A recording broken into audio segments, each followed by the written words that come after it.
30 terrifying minutes on a Delhi-Srinagar flight that changed my life. There are some things about life that we take for granted.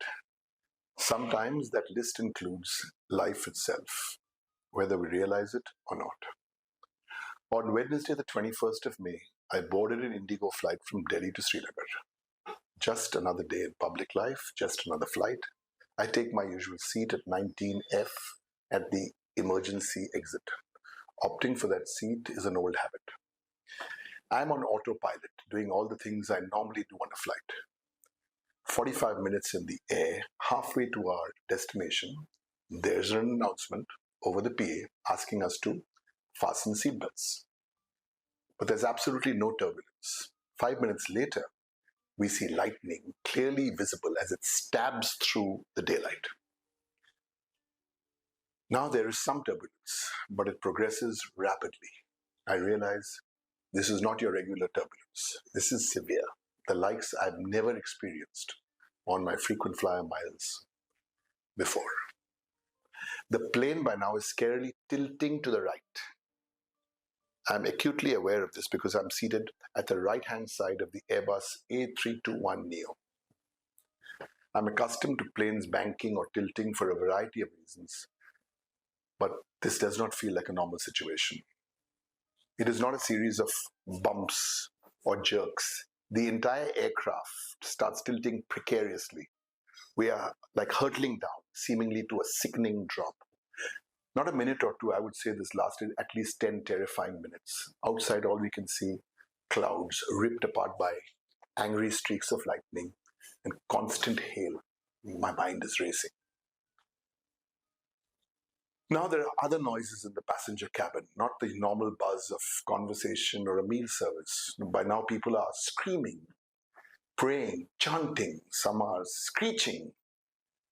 The wave of sound creates added tension and fear.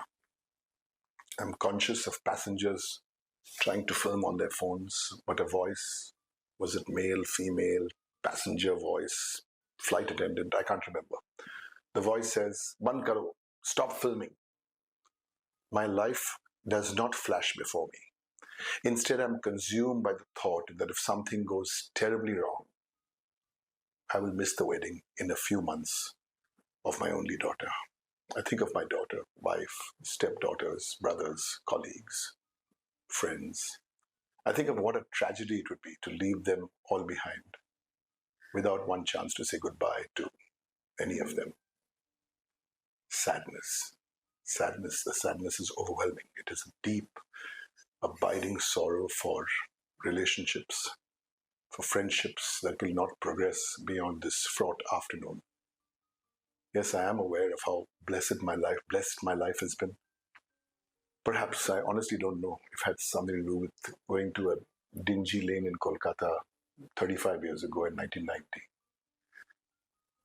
where they housed the headquarters of a congregation of nuns. The setting was Spartan, almost awkward. 4 tackily painted wooden stools set out on a veranda overlooking a quadrangle. My first meeting and touching the hand of Mother Teresa, now Saint Teresa of Calcutta. So what else ran through my mind? I didn't think about politics. I didn't think about Parliament. I didn't think about the number of followers I had on X or Instagram. I was focused on the people who I love, people who mean the world to me, people who have been an important part of my life. I prayed to a higher being. I made a pact to be good. My colleague, 2 seats away, had felt the tension too.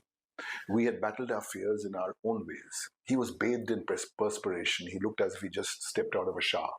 At the time, I didn't think to ask him what I looked like. It was probably 30 minutes before we landed. Before we touched down, a member of the cabin crew asked us to pull down our window shades because we were landing at a military airfield. After taxiing to a halt, the engines were switched off and everyone began to deplane. I didn't follow. I remained seated, alone. Why? I'm not sure.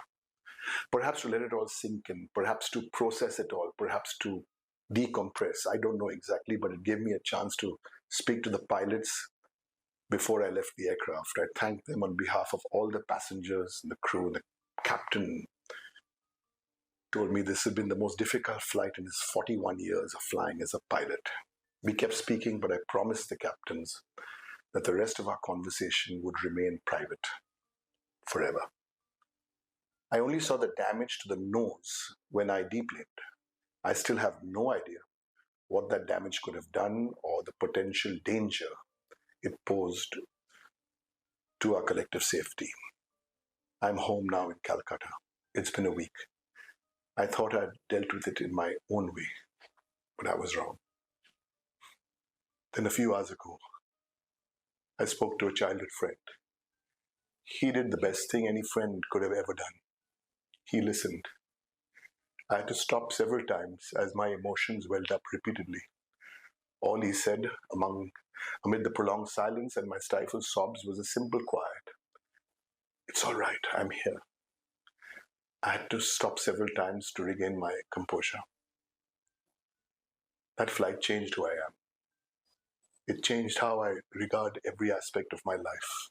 That experience was unforgettable, deep, life-changing. Now I fully comprehend that life is a gift. It is to be cherished. I haven't forgotten my pact. It will be basis of the new profound gratitude I have for life.